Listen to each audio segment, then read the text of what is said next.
नमस्कार, पूजा किचनमध्ये तुम्हा सर्वांचं खूप खूप स्वागत आहे. आज आपण बनवणार आहे पायनॅपल ज्यूस.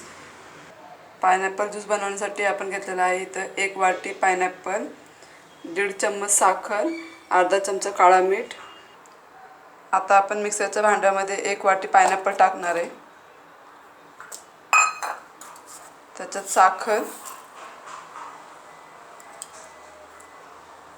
आणि काळं मीठ.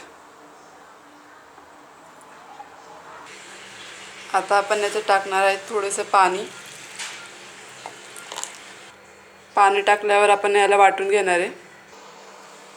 आपण आता याला वाटून घेतलं. आता आपण गाळणीमध्ये टाकून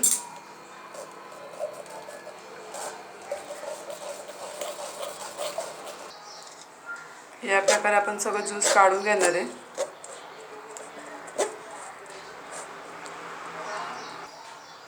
या प्रकारे आपण सर्व ज्यूस काढून घेतलेला आहे, तुम्ही बघू शकता.